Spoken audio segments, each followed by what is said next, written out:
So I haven't talked about this aspect publicly yet, but I keep telling my friends and family this, so I might as well share with you. You're my family now. You're part of my inner circle. Let's talk about it. So you saw me in an earlier video cackling over how when I look at Orange Man and I read the energy, I'm like, this man has no power.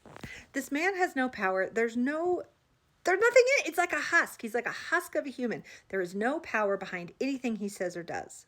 So, like, I get that everyone's freaking out about all the crazy shit he's saying. And side note, what the fuck? Is he a Bond villain who's monologuing? Like, why? Why is he just one by one telling us all his evil plans? Does this seem weird to anybody else? Like, I know we haven't had this level of evil out in the, as our leader, but like, this seems weird. Why is he just one by one telling us all these terrible things? This does not feel real. Now, I get that everyone is very concerned with all these plans, as we should be. They're horrible. But here's the thing. When I look at countries that do not have a stable economy, stable democracy, like when I look at countries like that giant country that starts with an R that snows a lot, you know what I'm talking about? Like, show me a time in their history when they've ever been solid, when they've ever had stability. So with all this fear about that suddenly happening now, because they've been trying to destabilize us for decades, but the difference is we have had periods of stability. And like, believe me, our country has flaws. Believe me, we've been founded on very false principles.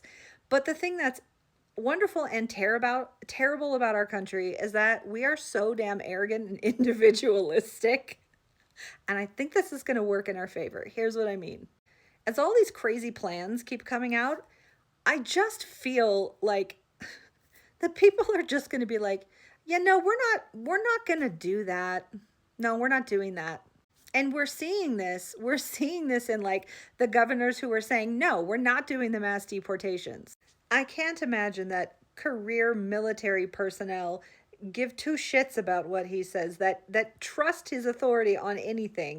If even his own loyal party members, if his bestie, MTG, is threatening to tell all their secrets, if he can't even keep his own party together, what makes anyone think the rest of us are just going to go along with it? Y'all hear civil disobedience? Y'all know how we got our independence? Like, we're not having it. It's not happening. Maybe this is the piece of content where y'all finally say Gia is Delulu. I'm fine with that. And I'm not saying that I have any like professional opinion or I'm the final say. I'm just like, as I'm sitting here and looking at things, and as I know brash Americans, and as I'm reading the energy of like, this man truly has no power, this is not gonna happen. Like, I'm like, none of this is gonna go according to his plan. It's gonna all fall apart. And it's already starting to unravel. Tell me I'm crazy. Tell me I'm wrong, but seriously, like seriously. People only have power if we give it to them. If we agree to their demands. They only have power if we give it. We don't have to go along with any of this shit.